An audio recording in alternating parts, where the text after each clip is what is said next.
Assalamualaikum warahmatullahi wabarakatuh. Nah, guys, kita mulai lagi. Kita kali ini akan bahas bagian dari manajemen memori untuk di bagian ke-1 ini. Memori ya, atau memori utama, ada sering disebut namanya RAM atau Random Access Memory. Ada lagi namanya ROM, Read Only Memory, ya, memori yang bisa dibaca. Nah, merupakan sumber daya yang sangat penting di komputer, di mana dan karena yang sangat penting maka perlu hati-hati dalam mengelolanya. Karena pengaturan dalam memori ini yang menentukan satu aplikasi bisa berjalan dengan baik atau malah terjadi crash sehingga tidak bisa berjalan dengan baik. Dalam pembahasan kali ini akan dibahas yaitu mengenai model-model bagaimana manajemen memori dan yang kedua adalah pengaturan memori bagi kebutuhan pengembangan sistem. Bagian pertama ini untuk model-model manajemen memori nanti terbagi dua ya. Ini untuk bagian pertama dulu kita bahas tentang model-model manajemen memori. Pertama adalah yang disebut namanya tidak ada abstraksi memori. Abstraksi itu kalau Anda bayangkan, abstrak itu sesuatu yang kelihatan tidak jelas gitu ya. Maksudnya tidak jelas ini adalah kalau di sini adalah fisiknya sama yang terlihat itu tidak berbeda. Nah, itu abstraksi. Jadi ada semacam seperti Anda misalnya melihat misalnya satu alamat rumah ya, alamat rumah yang misalnya beda RW lah, beda RW, misalnya alamat rumah itu beda RW. Nah, salah satu RW bisa jadi alamatnya itu adalah sebenarnya di situ ada misalnya ada 200 rumah gitu ya. Nah, tapi penomoran di satu RW tersebut dibagi menjadi RT ya. Ada 200 rumah bagi menjadi RT. Nah, dari 200 rumah tersebut dibagi misalnya alamat nomor 1 sampai nomor 40 misalnya itu RT 01. Kemudian RT 02 berarti dari 41 misalnya sampai nomor 80. Ya. RT 3 nomor 80 sampai di 120 dan seterusnya. Nah, itu berarti ada satu bentuk abstraksi di mana di situ dibentuk suatu konsep yang namanya RW, dalam RW tersebut dibentuk namanya RT ya, yang ada 200 rumah tapi pengalamatannya itu adalah dibagi per RT. Ya, itu adalah abstraksi. Nah, tapi kalau tidak ada abstraksi, ini artinya real saja gitu. Kita tidak membagi, pokoknya satu RW 200 ya udah nomornya tulisnya 1 sampai 200, udah. Tidak ada membentuk namanya mengabstraksi ada bentuk jadi RT-RT. Di generasi awal komputer ini tidak ada yang model namanya abstrak di memori. Mungkin pada awal ini karena memang belum ada satu aplikasi yang relatif sangat kompleks. Ya, bisa jadi dalam satu aplikasi berjalan satu persatu sehingga tidak dibutuhkan abstraksi memori. Dalam perkembangannya ternyata itu banyak masalah yang muncul dengan tanpa ada abstraksi memori. Namanya kita lihat ya.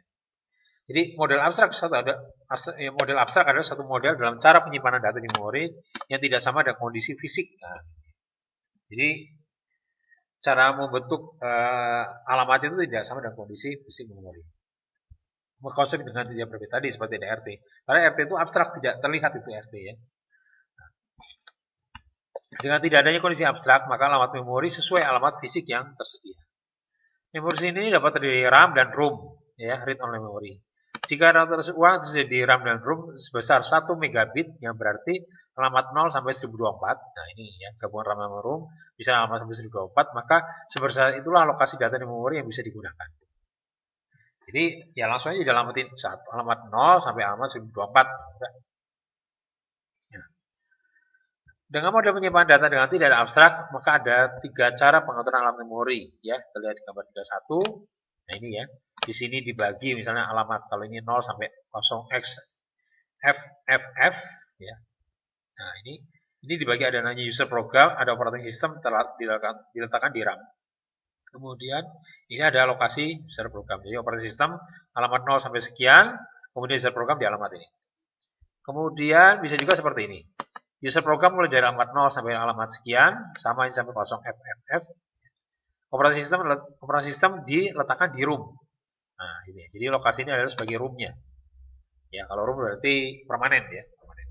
Kalau RAM itu berarti tidak permanen.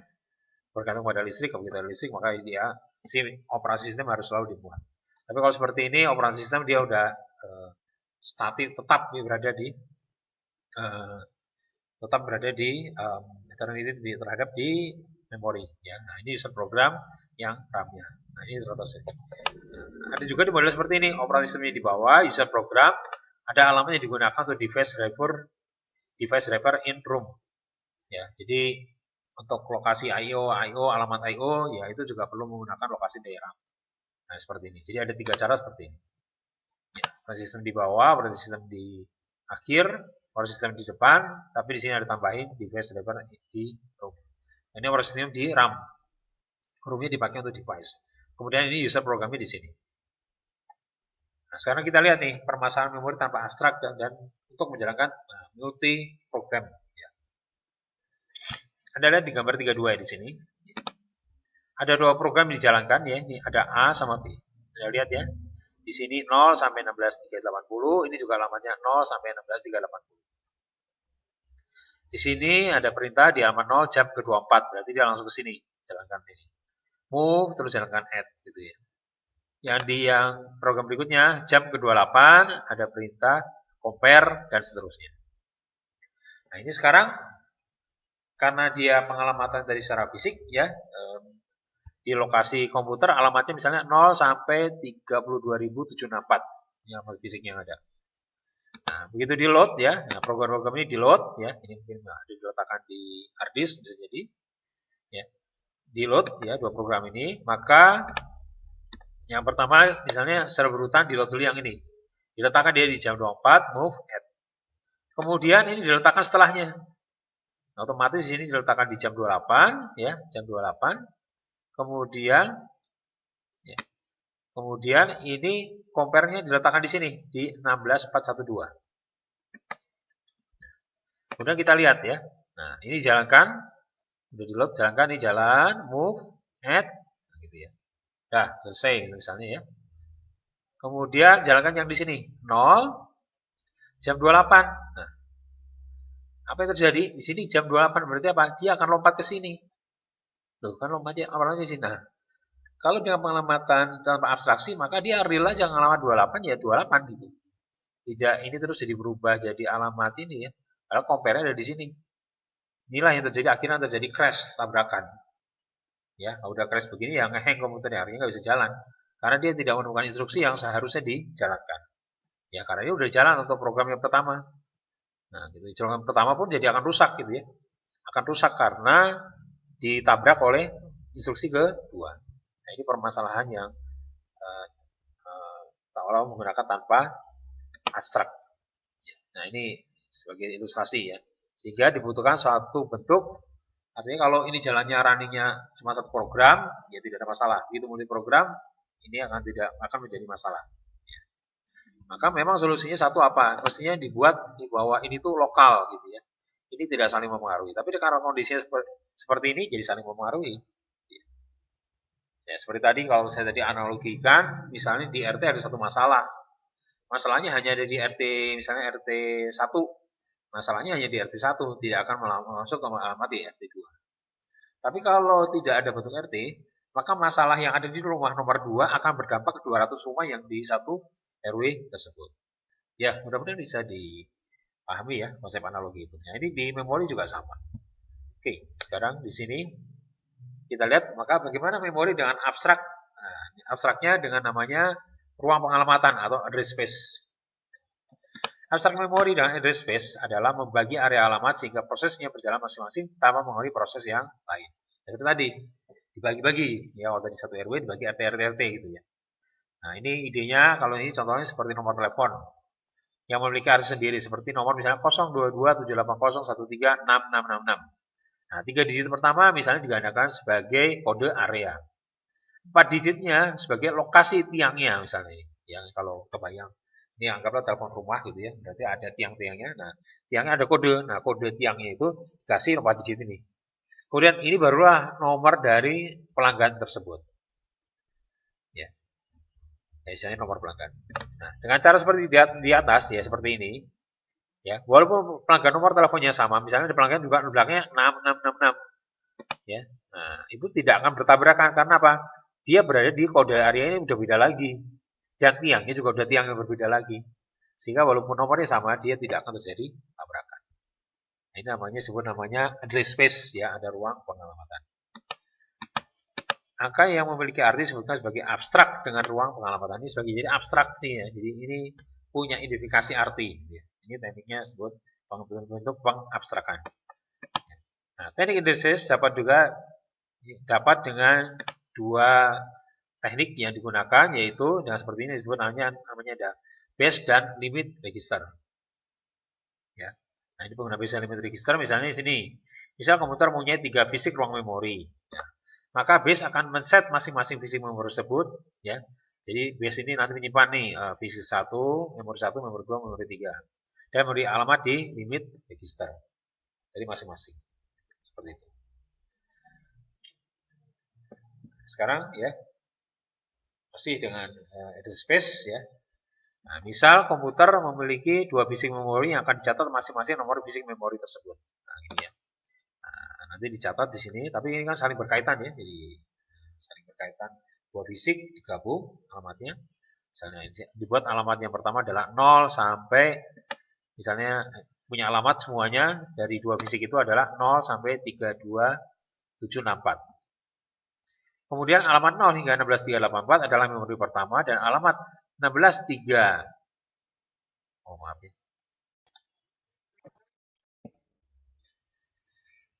Oke, teruskan ya. Jadi di sini alamatnya dimulai misalnya di sini memori pertama adalah 0 sampai 32764. Enggak, maksud saya keseluruhan adalah 0 sampai 32764. Kemudian dua memori tersebut kemudian dibagi dua. Ya, memori pertama alamatnya 0 hingga 16384. Kemudian memori kedua ada 16385 sampai 32764. Nah, kemudian masing-masing memori ini dimuat instruksinya. Jadi kalau tadi yang ini dua instruksi ini digabung, ya. Nah, hanya di sini sekarang perbedaan ya di sini perbedaannya adalah dibagi dua. Nah, ini 16 di sini di mulai dari 0 ya sampai 16384 misalnya untuk yang instruksi pertama. Kemudian instruksi kedua mulai dari 138. Nah, di sini 1384 gambar ini ya sampai 3274 untuk yang kedua. Ya, jadi base registernya ini ya, base registernya kemudian ini limit registernya. Jadi ada base yang kedua, ini limit untuk yang pertama. Ya, limit yang pertama. Jadi ada semacam pembaginya. Base itu berarti untuk startnya, limit untuk batasnya. Batasnya yang pertama. Ya, limit. Nah, di sini kok sama ya. Kalau base ini berarti mulai startnya, kalau limit itu berarti yang berikutnya. Kalau seperti ini berarti 16 sampai 16 383. Ya. Nah, maka program pertama akan jalan memori pertama dan program kedua jalan memori kedua. Nah, sekarang bagaimana yang alamat ini ya? Nah, di jalan kemudian program jalan pertama aja jalan itu tadi jam 24 lalu jalan dan selesai. Nah, kemudian untuk yang program kedua, nah di sini kan jam 28. Nah, tapi karena dia base-nya di sini, maka lompatnya di sini adalah sebenarnya secara fisik dia melompat ke alamat ini 16412. Ya. Mungkin agak bingung maksudnya. Jadi gini, kalau tadi saya asumsikan misalnya satu RT 0 alamatnya nomornya 1 sampai 40, maka RT 2 kan nomornya 41 sampai 80 misalnya. 41 itu jadi base di RT kedua. Artinya itu jadi 1 untuk di RT kedua, 41 itu. Ya, jadi 1. Sehingga berarti RT kedua juga 1 sampai 40 sebenarnya, tapi nomornya memang tulisnya adalah 41 sampai 80. Tapi base-nya itu sebagai base berarti sebagai nolnya, titik nolnya. Ya, ini berarti juga sama titik nolnya di sini sehingga dia tidak melompat ke sini gitu ya. Tapi melompat ke di lokasi tersebut, lokal gitu ya.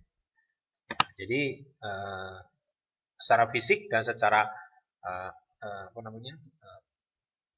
logiknya ini jadi berbeda. Nah, ini disebut namanya abstrak ruang pengalamatan. Nah, dalam prosesnya, nah tadi kita sudah bisa bagi ya, artinya di sini kita solusi bagaimana supaya program tidak saling tabrakan sudah kita dapat dengan dibuat namanya ruang space, ruang pengamatan. Nah, kemudian dalam menjalankan satu aplikasi bisa jadi satu aplikasi tidak cukup tempatnya, ya. Jadi kalau ini kan cukup gitu ya, nah, tapi bisa jadi tidak cukup ruang memorinya. Nah, maka digunakan suatu swap ya. Nah, ini kita ada seperti dengan disk ya. Kalau dengan disk berarti dengan hard disk ya, atau memori yang bukan memori dari main memorinya gitu ya, tapi secondary memori. Nah, jadi swapping adalah satu teknik digunakan jika memori mengalami overload atau berlebihan prosesnya. Maka proses yang sedang berjalan dipindahkan dulu ke disk agar memori dapat menjalankan program lain, kemudian menarik kembali program diletakkan di disk untuk diproses. Jadi maksudnya bukan instruksi yang berbeda. Jadi kalau di sini adalah instruksi ini berbeda masing-masing, tapi ini misalnya instruksi sama tapi tidak cukup. Ya. Nah ini contoh di sini A operating system, terus jalankan B, ya, jalankan B, kemudian jalankan C, ya, jalankan C. Nah ternyata ada jalan D, kan udah habis nih. Nah, maka di sini di swap. Nah di sini ada gambar tape ya, di swap. Hanya dipindahkan dulu ke disk atau ke tape di sini ya, dipindahkan dulu, dipindahkan dulu. Jadi prosesnya ini kalau ada arsiran ini maksudnya adalah jalan yang di sini, ya, ini kosong, kemudian masuk yang di sini, ya, masuk yang di sini, kemudian jalankan yang di sini. Nah, yang A ini di swap dulu, pindahkan dulu ke disk, ya, kemudian masukkan proses di sini proses D. Nah, dia butuh ruang sebesar ini misalnya, proses D. Nah, sambil proses ini juga jalan, ini juga jalan. Nah, ini masih jalan, B-nya sudah selesai. Nah, dirasa misalnya ruang ini cukup untuk tadi menjalankan A tadi yang di swap dulu. Ya, ditarik lagi, dia dipindahkan ke sini. Nah, ya, sehingga nanti A-nya jalan lagi. Nah, ini namanya swap, ya, tapi swapping dengan disk. Swapping dengan disk tentunya akan memperlambat suatu proses karena kecepatan memori dan kecepatan disk itu akan jauh-jauh berbeda. Sehingga otomatis kalau ada swap seperti ini, pasti proses itu akan menjadi penurunan kecepatan. Nah, sehingga di sini ada kembangan swapping dengan sesama memori. Ya, tentunya dengan sesama memori ini butuh ruang memori yang betul lebih relatif lebih besar ya, untuk bisa jalan seperti ini. Sehingga kecepatannya sama. Nah, pengaturannya seperti ini ya. Jadi di sini ini satu memori operating system kita letakkan di sini. Kemudian ini ada aktual yang digunakan untuk A ya, room from root ya. Jadi nah ini yang nanti digunakan oleh jalankan.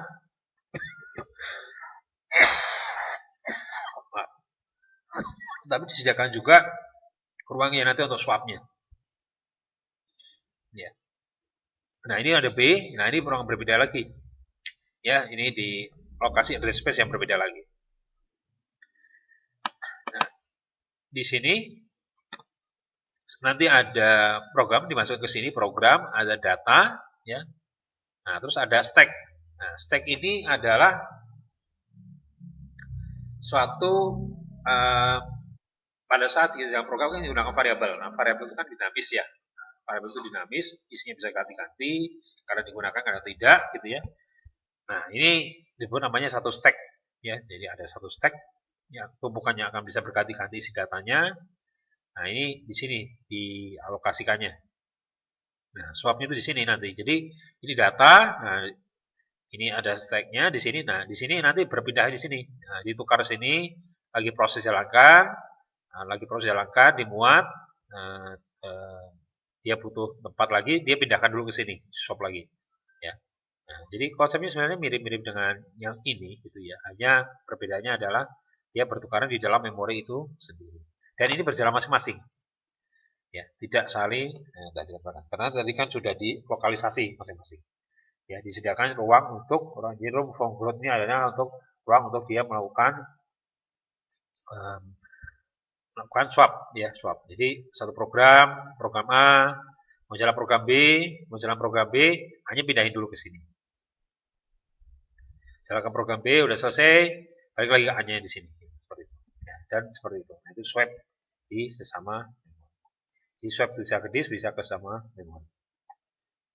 Nah, kemudian bagaimana menjamin memori untuk memori bebasnya? Ya, jadi pada saat proses dijalankan secara dinamis, maka lokasi dari alamat-alamat ini nanti harus dijaga supaya tetap track terus ya. Nah, tentunya dalam satu proses dia sudah selesai, bisa jadi nanti yang tidak digunakan jadi tidak terpakai gitu ya. Nah, itu perlu di-free-kan. Ya, perlu di-free-kan. Jadi tanda ini oh memori sudah nggak pakai, oh ini memori masih digunakan, mana memori masih dipakai. Nah, dua cara untuk mengaturan itu ada menggunakan cara bitmap dan free list. Oke, kita lihat untuk cara bitmap ya. Nah, bitmap memori dibagi menjadi unit kecil berukuran berapa word, satu word itu 16 bit ya. 2 byte dengan dan yang besar berukuran beberapa kilobyte. Nah, ini dibagi nanti. Dibagi ruang A, B, C, nah ini beda-beda D, E dan seterusnya gitu ya. Kemudian di sini ditandain bitnya diberi 0 berarti bebas dan 1 berarti digunakan. Nah, ini berarti bit-bit yang digunakan nih. Ya, dikasih digunakan. Kemudian yang nah, itu berarti tandanya 1 ya, 1. Nah, yang dikasih 0, nah ini oh ya, di sini ada 0. Nah, 0 ini berarti adalah yang bebas. Nah, ini berarti yang digunakan. Berikutnya nanti gunakan sekian. Berikutnya gunakan sekian. Nah, ini bebas. Berikutnya gunakan sekian gitu ya. Nah, dia memori di sini. Ya, nah, ini ada diberi area bayang-bayang, ini berarti ini juga area yang nanti bebas ya. Nah, di sini ada penggambaran seperti ini bisa digambarkan dengan bentuk juga bentuk checklist.